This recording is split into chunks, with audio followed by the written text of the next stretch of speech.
My name is Miranda Smith, and I was 28 the day my world quietly fell apart. It wasn't a storm or a shouting match or a cinematic betrayal.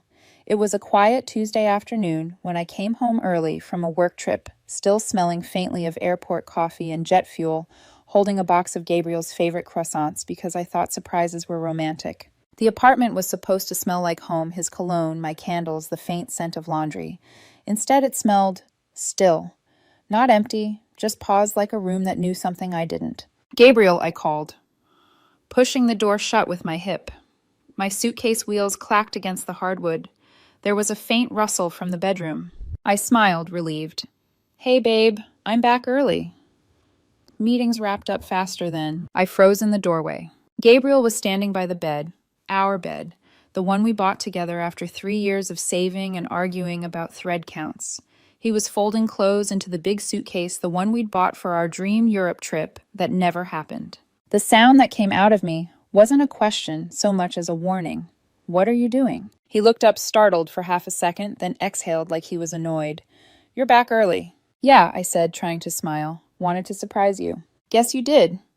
He turned back to the suitcase, folding a sweater that wasn't even his favorite. His movements were too careful, too deliberate. The air in the room thickened. "Are you going somewhere?" He hesitated. "Miranda, we need to talk." My chest tightened. Those 4 words, always the prelude to heartbreak. "Okay," I whispered. "Then talk." He didn't stop packing, didn't even look at me. "I'm moving out." I laughed instinctively. Very funny. "What's going on?" "I've been meaning to tell you for a while," he said. The timing was never right. "What do you mean moving out? Did something happen? Are you okay?" "I'm fine. I'm better, actually." He zipped a makeup bag mine and set it aside as if cataloging my life to discard later. "I've been seeing someone." The words hit like blunt force to the chest. My mind split half denial, half comprehension. "What?" Her name spilled out of him like an afterthought. "Lena. We met at that networking thing 4 months ago." "4 months," I repeated. "You've been cheating on me for 4 months." He sighed. "Don't say it like that." "Like what, Gabriel?" My voice cracked. "Like the truth." "We grew apart. You had to have felt it." I took a step closer. "No, I didn't feel apart. I felt stable. I thought we were happy. I thought I stopped words falling apart like dominoes. Why didn't you talk to me? We could have—" "Oh my God, Miranda." He laughed sharp and disbelieving. "That's so you. Always thinking you can fix everything with a conversation. Not everything needs to be analyzed." I blinked hard, trying to process the stranger in front of me. "We've been together 6 years. You don't just throw that away." "I'm not throwing anything away. I'm choosing something better." He finally looked up, eyes colder than I'd ever seen them. "You used to be fun, Miranda. You used to laugh. Now you just plan. You've turned our life into a checklist." My throat burned. We were saving for a house. He shrugged. "That's what I thought I wanted at 23. I'm 29 now. I'm not the same person. And honestly, neither are you." I stared at him. "Then what are you saying?" "I'm saying Lena makes me feel alive again. You make me feel trapped." I felt something snap inside me, quiet and final. Trapped. I repeated, voice barely audible. That's what I was, a trap. He zipped the suitcase. The sound cut through the silence. "You'll understand one day." "I don't think I will," I said softly. "Because I loved you. Because I thought I stopped my voice shaking. You know what? Never mind." He grabbed the suitcase handle and rolled it toward the door. "Lena's picking me up in 20 minutes. You planned this." "Yeah," he said without hesitation. "It's easier this way." "For who?" No answer, just the sound of wheels against the floor. I followed him into the living room, the place where our memories lived, the couch we built together at midnight, the framed photo from our 5th anniversary, the coffee table with a scratch from the time we tried to dance in the dark and tripped. He stood near the door, suitcase upright, looking at everything like it belonged to a different lifetime. "I'll text you about my stuff," he said. I didn't move, didn't speak. "Miranda, don't be like this. We can be adults." "Adults," I whispered. "You cheated, Gabriel. Adults talk before they betray." He opened his mouth, then closed it. I didn't mean for it to happen. That makes it worse. He shrugged helplessly. "Goodbye, Miranda." And then he left. Through the window, I watched him walk down the steps, his phone lighting up. A silver car pulled up Lena's. She jumped out, smiling too brightly, hair catching the late sun. She kissed him before taking the suitcase. He smiled back. And that was it. 6 years gone in a single exchange, like the world owed us nothing. I stood there for a long time, watching the car drive away. The air conditioner hummed softly. The clock ticked too loud. Every sound felt foreign, like my home was mocking me for believing in forever. I walked back into the bedroom. His side of the closet was empty. The faint scent of his cologne still hung there ghostly and cruel. On the nightstand sat a small Polaroid our last vacation. He had his arm around me, both of us sunburned and laughing. I stared at it until my eyes blurred. Then I placed it face down. In the mirror, I caught my reflection, same hair, same face, but I didn't recognize the woman staring back. The world hadn't exploded, the sky hadn't fallen. It was worse than that. It was quiet. I didn't scream, I whispered. I picked up my phone, opened. Our chat scrolled through the old messages. Good mornings, inside jokes, I love yous. And then, without hesitation, I hit delete thread. All gone. I turned off the lights, crawled into the cold half of the bed, and stared at the ceiling. I didn't scream. I whispered again, as if repeating it made it real. I just stopped existing for a while. The next morning, I woke up to sunlight cutting through the blinds like it had something to prove. The apartment was silent, except for the distant hum of traffic, the kind of silence that doesn't comfort, it accuses. Gabriel's side of the bed was untouched. The faint crease where he used to sleep was already fading. I sat up slowly, my body heavy with that strange kind of exhaustion that comes not from lack of sleep, but from too much thinking. My phone buzzed. Gabriel. I'll come by next week to pick up the rest of my things. I stared at the message. The audacity of it. Then I did what felt like the only act of control left to me. Block. His name vanished from the screen. So did 6 years of history. I opened Instagram, deleted our photos one by one, every vacation, every caption, with a heart emoji that now looked childish. I deactivated Facebook next. Then I went to my closet, grabbed a trash bag, and started packing everything that reminded me of him, his hoodie, the mug he loved, the half-empty bottle of cologne. I placed them in the corner, out of sight, but not out of mind. Maya showed up that afternoon with 2 things, a bag of takeout and a bottle of wine. She looked at the chaos in the living room and sighed. So I take it he's officially gone. I nodded and blocked. That's my girl, she said, trying to smile. Step 1 of healing digital erasure. Does that work? She shrugged. No idea, but it feels productive. We ate silently for a while.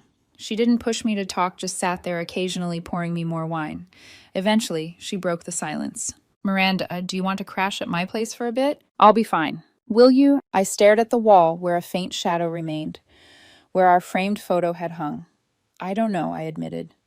But I can't stay still. If I stay here, I'll start wondering what he's doing, if he's with her, if he misses me. Maya reached over, squeezed my hand. You don't need to wonder. You need to leave. She was right. 2 days later, I signed the lease termination papers. The landlord, a kind, balding man named Craig, listened to my stumbling explanation and nodded. My wife did the same thing to me, he said quietly. Take the early exit, sweetheart. Don't look back. I packed systematically, almost mechanically, labels, boxes, color-coded tape. My brain needed order because my heart had none. On my last night in the apartment, I sat on the couch Gabriel and I built together. It creaked under me, familiar, but no longer comforting. I realized I'd been staring at the same blank TV screen for over an hour. When I closed my eyes, I saw his face the day he left, not sad, not conflicted, just done. The next morning, I carried my last box down to the car, left my key on the counter, and walked out. No tears, just a dull ache where the future used to be. Maya let me stay in her guest room. It smelled like lavender and laundry detergent, clean, unfamiliar, temporary. She hovered by the door that first night. I can stay with you if you want. I shook my head. I need to be alone. She hesitated, then said softly, You don't have to be brave all the time. When she left, I crawled under the covers and whispered into the darkness. Then why do I feel like if I stop being brave, I'll disappear? I didn't cry. I didn't even think. I just stared at the ceiling until dawn painted the room a weak shade of blue. Weeks passed. My life became a loop, work gym, shower bed. Repeat. People at the office smiled. Too kindly, spoke too softly, pity disguised as politeness. I didn't feel angry. I didn't even feel sad. I just felt blank. One evening, after everyone else had left, my boss, David, stopped by my desk. You've been quiet lately. I'm fine. He looked at me for a moment. You ever think about relocation? Relocation. He nodded. We're opening a new branch in Seattle. I need someone reliable to lead the project management team. It's a promotion full package. You'd be good at it. Seattle. Across the country. Rain, gray skies, no Gabriel, no memories.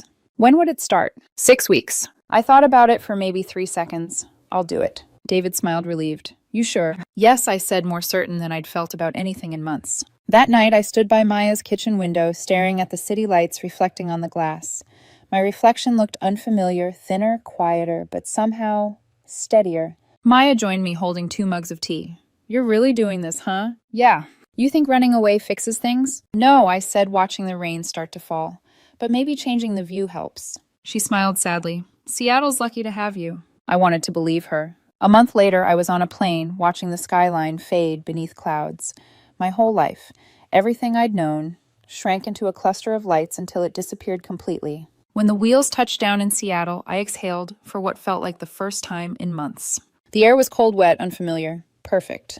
My apartment there was small but bright white walls, big windows, rain tapping against glass. I unpacked carefully, choosing what stayed, what didn't. Every object carried a question. Does this belong in my new life? That night, I stood by the window again, watching headlights streak through the mist, and whispered to myself, maybe if I change my skyline, I can change my story. For the first time, the silence didn't hurt. It just existed, like me. I drove north until every road sign had a name I didn't know I wrote in my new journal before turning off the light. And for once, that not knowing felt like peace. By the time autumn came, I had a rhythm again. Mornings were coffee and quiet podcasts. Days were meetings and spreadsheets. Evenings were gym groceries and rain tapping on glass, while I answered emails with the calm of someone who finally stopped expecting her phone to ring. Seattle had a way of softening memories. The gray skies, the constant drizzle, it all blurred time. I liked that. The city didn't care who I used to be. Then one Friday night, my phone lit up with a number I didn't recognize. Unknown. Hey, can we talk? I stared at it for a full minute, my stomach tightening, with that strange mix of dread and curiosity. I didn't need to ask who it was. Some ghosts didn't need introductions. I locked my screen and went back to slicing vegetables. 5 minutes later, another ping. Unknown, I know you're getting these. Then another. Unknown. You could at least respond. We were together for 6 years. My knife slipped, nicking my finger. A tiny bloom of blood appeared. I rinsed it under cold water, muttering to myself, 6 years, and you threw them away in 20 minutes. I didn't reply. Not that night. Not the next day either. By the following week, Maya called. You're not going to believe who I saw. Don't tell me. Gabriel. He looks terrible. Like, missed the train and the point of his life. Terrible. He asked about you. I rolled my eyes. And you said that you're doing amazing in Seattle, and no, I'm not giving him your number. Good. She hesitated. He and Lena broke up. Not surprising. Yeah, apparently she was cheating on him with someone else from her office. I should have felt something. Vindication, satisfaction, even pity. But all I said was, Maya sighed. You're really not curious. No, curiosity is how people fall back into the same traps. That night I went for a walk through the drizzle, Seattle's streetlights bleeding gold through the fog. The air smelled like rain and distance. My thoughts kept circling the same point, how easily people mistake loneliness for love. 2 weeks later, another message. Unknown. I'm sorry for everything. I made mistakes. Can we talk, please? I read it 3 times. My hand hovered over the keyboard, but I didn't type a single word. Instead, I opened my journal and wrote, they don't want you back. They want to feel forgiven so they can forgive themselves. The next morning, I changed my number. 3 months passed. I learned the smell of the sea after rain. I started climbing again, joined a photography club, found comfort in the simple act of living without explaining. Then one evening, my office phone rang. Miranda Smith speaking. Silence. Then a soft, trembling voice. Please don't hang up. My breath froze. Gabriel. I had to call your office. I told them I was your brother. I just needed to hear your voice. My pulse hammered, but I didn't hang up. Maybe it was curiosity. Maybe habit. You shouldn't have done that. I know, he said quickly. I've been thinking about everything. Lena wasn't who I thought she was. She was seeing other people the whole time. She never cared. I was stupid, Miranda. I threw away something real for something fake. His voice cracked raw and familiar. I felt a flicker of something sympathy maybe, but no warmth. I'm sorry that happened to you, I said quietly. That's it? He asked, almost angry. That's all you're going to say? What do you want me to say? I want you to say you forgive me. That maybe we could start over. I hesitated, not because I didn't have an answer, but because I wanted him to feel the pause, the weight of silence he'd left me with. I can't do that. Miranda, please. I know I hurt you. I know I said awful things, but I was scared. I didn't know how to be happy without ruining it. I want to fix this. I want to fix us. I swallowed hard. Gabriel, I'm seeing someone. The silence that followed was so long I thought the line had gone dead. Then, you're what? His name's Liam. We met through work. It's been almost a year. He laughed sharp and bitter. A year. You moved on that fast. You left me for someone you'd known 4 months. Forgive me if I didn't wait around for your remorse. That's different. No, I said firm now. It's not. You made your choice. I made mine. He was breathing hard. You can't just replace what we had, Miranda. 6 years. I'm not replacing anything. I'm building something new. You should try it. He said nothing. I could almost hear the tears he refused to shed. Finally, he whispered, She doesn't know you like I did. I almost smiled. You're right. She doesn't. Because he knows who I've become. He exhaled broken. I still love you. I closed my eyes, then love means letting go, for both of us. And I hung up. My hands were shaking, my heart wasn't. I stared at my reflection in the dark screen of my laptop, same eyes, but steadier now. I deleted the call history, blocked the number again, and whispered to myself, Pity isn't love, and I'm done confusing the two. Outside, the rain started again, steady and soft, like applause for the person I was finally becoming. It was a Sunday morning when my phone rang again, an unknown number area code from my old city. I almost didn't answer. But something in me, that old polite reflex that hadn't fully died, made me swipe. Hello, Miranda. The voice was soft, trembling. It's Patricia, Gabriel's mom. I froze. Oh, hi, Patricia. Oh, sweetheart. She exhaled the way only mothers do when they've been holding in too many words. I hope this isn't a bad time. It's okay, what's going on? She hesitated. I just wanted to talk to you about Gabriel. My chest tightened. I don't think that's a good idea. Please, she said quickly, her voice breaking. He's not doing well. I don't recognize him anymore. He doesn't eat, doesn't sleep. He says he made a mistake, Miranda, a terrible one. You two were so good together we all thought you'd get married. Her words hit somewhere deep, not because I believe them, but because I used to. Patricia, I said gently. He left me. He told me I was a waste of his 20s. I'm just taking him at his word. He didn't mean that, she said, desperate now. You know how people say things when they're scared? He regrets it, Miranda. Please. He needs to see you. Just once. I can't do that. Her tone sharpened. You can't forgive him. I already did, I said quietly. But forgiving isn't the same as returning. A silence stretched heavy and disappointed. You've changed, she said finally, accusation hiding behind sorrow. You sound so cold. I sound like someone who finally learned where to stop giving, I replied. For a moment, I thought she might hang up. Instead, she sighed. He's not the only one who lost something. I know, I whispered. I lost something too, the version of myself that kept believing love meant endurance. She didn't respond, just said almost tenderly, Goodbye, Miranda, and hung up. That evening, the apartment felt different. The rain outside hit harder than usual. I poured myself a glass of wine, sat by the window, and stared at my reflection, a woman learning the difference between empathy and obligation. When you're a woman, people expect softness. They expect forgiveness to come easy, like it's part of your anatomy. But forgiveness without boundaries is just permission to be hurt again. I thought I was done hearing from the past. I was wrong. 3 days later, an email arrived. Subject, please read this. Just once. From Gabriel Cole. For a second, my breath caught. I considered deleting it unopened. But curiosity or closure won for once.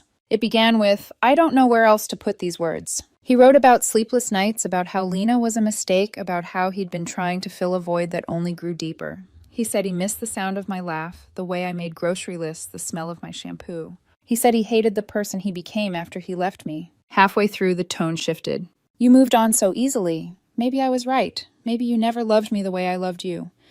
You didn't even fight for us. You just disappeared. Maybe I was always the one who cared more. I stopped reading. He wasn't apologizing. He was rearranging guilt, turning remorse into accusation. I scrolled to the end anyway. Maybe Dylan was a mistake. But at least she made me feel alive. You made me feel safe, too safe. Predictable. I needed more. I guess I got what I deserved. There it was, the confession and the justification in the same breath. I sat in silence for a long time. The city outside my window blurred behind the drizzle lights, smearing into watercolor streaks. I didn't reply. Instead, I opened a new folder on my laptop and named it Proof I Survived. Then I dragged the email inside. Not as evidence against him, but as a reminder for me. That love built on imbalance always tips. that sometimes the person you miss is just the story you told yourself about them. I poured another glass of wine, leaned back, and whispered to the quiet room. Forgiveness isn't reopening a door. It's closing it without slamming it. The next morning I felt lighter. Not healed, that's too clean a word, but freer, like the pieces of me were finally rearranging into someone new. And for the first time since that night with the suitcase on the bed, I didn't wake up missing him. 2 years. That's how long it took for Gabriel to become a name I could hear without flinching. Life in Seattle had stretched around me like a new skin, not comfortable at first, but eventually mine. Work was stable, my photography had turned into something more than a hobby, and there was Liam. We'd met at a team-building retreat of all places, a 3-day event filled with awkward icebreakers and forced enthusiasm. He'd spilled coffee on my presentation slides, then spent an hour helping me reprint them, apologizing every 5 minutes. He was patient, grounded, funny in that quiet way that sneaks up on you. When he asked me out, I almost said no, I wasn't ready. But he smiled, said, "That's okay. I'll ask again when you are." He did, 2 months later, and this time I said yes. Now 2 years after Gabriel's betrayal, Liam was the man sitting beside me on a plane, headed to Hartford, my old home. My best friend from college, Rachel, was marrying her longtime boyfriend, and she'd asked me to be a bridesmaid. Liam reached across the armrest, squeezing my hand. Nervous. About the wedding or flying into my past? Both. I smiled faintly, mostly the second one. He studied me for a moment, his brown eyes calm. "You don't have to prove anything to anyone you know." "I know." He kissed my hand. "Still, I'm here, just in case." It was a small gesture, simple, steady. The kind of reassurance I used to beg for. When the plane descended, clouds giving way to the soft gold of New England fall, I realized something. I wasn't afraid to go back. Not anymore. The engagement party was the night before the wedding, a blur of champagne string lights and laughter. People I hadn't seen in years hugged me, exclaimed how Seattle looks good on you. Liam charmed everyone naturally. He had that quiet confidence that made people feel safe. I was at the bar ordering drinks when I heard my name. Miranda. The voice froze me. I turned slowly. Gabriel. For a second, it was like time didn't know what to do with itself. He looked older, thinner. The easy arrogance that once defined him had dulled into something like weariness. His eyes searched mine, hopeful and haunted, all at once. "Hi," I said, managing to keep my tone steady. "Wow," he breathed. "You look amazing." "Thank you," I said politely. "You too." It was a lie, but some lies are mercy. An awkward silence stretched between us. "How have you been?" he asked. "I'm good. Work's been great." He nodded slowly. "I'm okay. Better than I was." "That's good." I reached for my drinks just as he glanced across the room. "Is that Liam?" I said. "My fiancé." His expression flickered. Pain, disbelief. Something sour behind his polite smile. "Fiancé. Wow. Congratulations." "Thank you.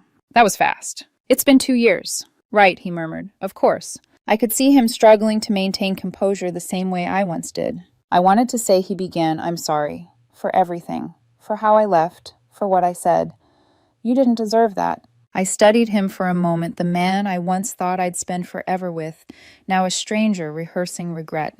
"It's okay," I said softly. "I forgave you a long time ago." "Really?" "Yeah. But forgiveness doesn't mean I want the story again." He looked down, exhaling through his nose. "Right. Of course." Liam appeared. Then smiling as he set a hand gently on my back. "Hey, everything okay here?" I smiled. "Yeah. Gabriel, this is Liam." Gabriel extended a hand. "Nice to meet you." Liam shook it firmly, friendly but grounded. "You too." The tension was almost visible, 2 versions of my past and present standing side by side. "Congratulations," Gabriel said again. "You two seem really happy." "We are," I replied. Gabriel nodded once, his smile brittle. "Good. That's good." I could tell he wanted to say more, but Liam squeezed my shoulder lightly. "We should get back. Rachel's about to do the toast." "Of course," I said. "Good to see you, Gabriel." He swallowed hard. "You too, Miranda." As we walked away, I felt his gaze follow us. I didn't turn around.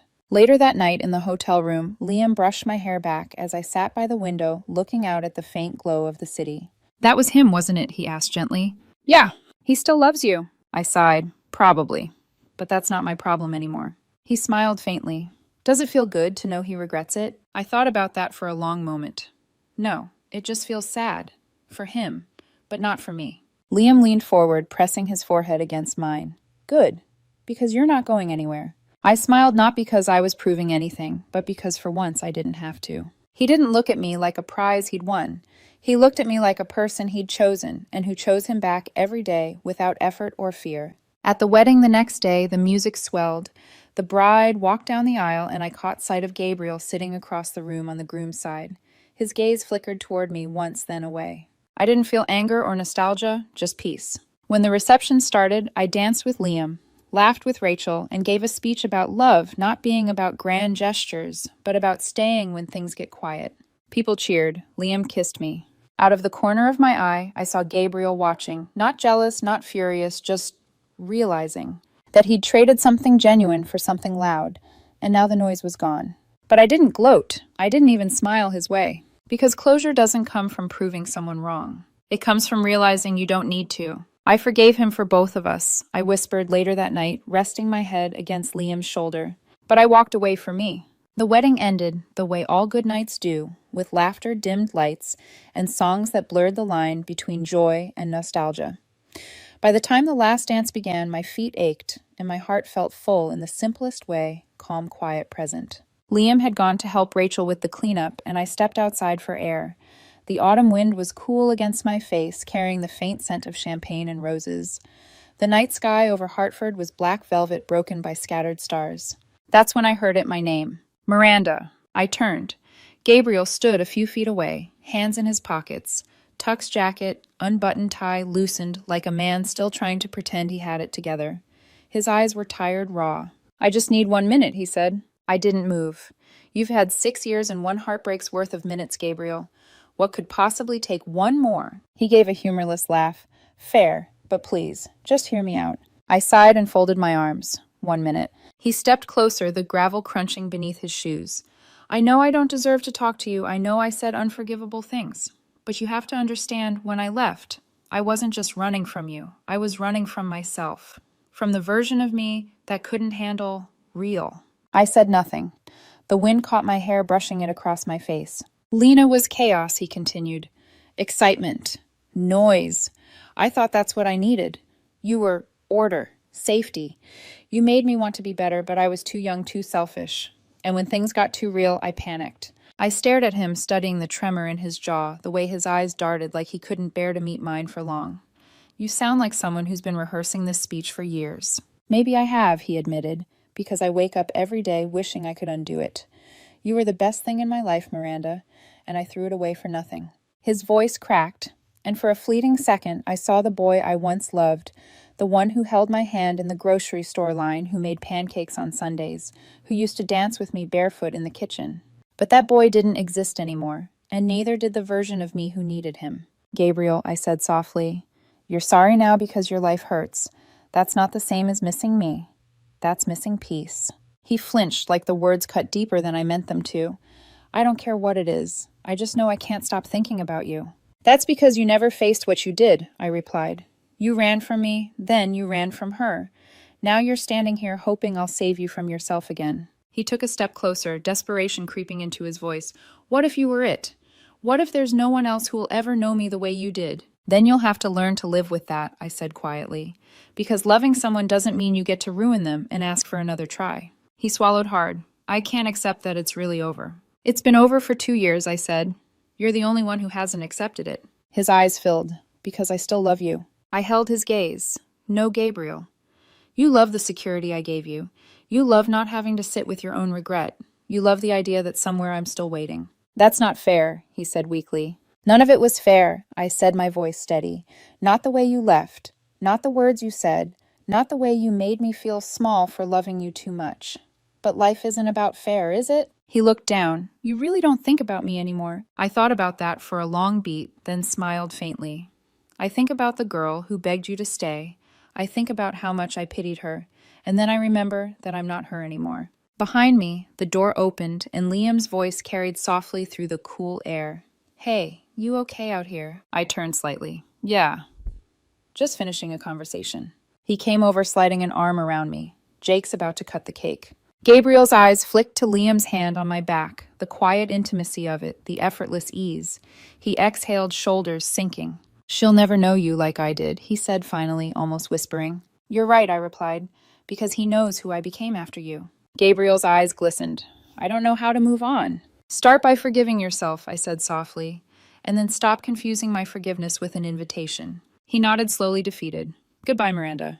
Goodbye, Gabriel. I turned, walking toward the glow of the reception hall. Liam held the door open for me. I didn't look back. Inside, laughter and music swelled again. The world moving on exactly as it should. Liam handed me a slice of cake and brushed a stray tear from my cheek. You sure you're okay? He asked. I smiled. Yeah, I said. And I mean it this time. We joined the others at the table, candles flickering, friends laughing, love alive in the air. Through the window, I caught a glimpse of Gabriel standing alone in the dark courtyard. For a brief moment, I hoped he'd find peace, not because I owed it to him, but because I was finally free enough to wish it. I leaned into Liam's shoulder. You know, I said quietly, he thought I was his story. Liam looked down at me. What are you then? I smiled. His consequence. He laughed softly. And me. My story, I said. The one I chose. The one I keep choosing. The band started another song, slow, gentle, the kind meant for people who'd survived enough to deserve stillness.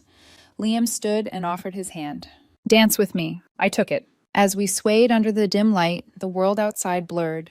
For once there was no past clawing at the edges of my peace, no unfinished story, no ache pretending to be love. Just this moment, this choice, this life. And when I looked up at Liam, I realized something I'd never understood before. The best revenge isn't being missed. It's never needing to be.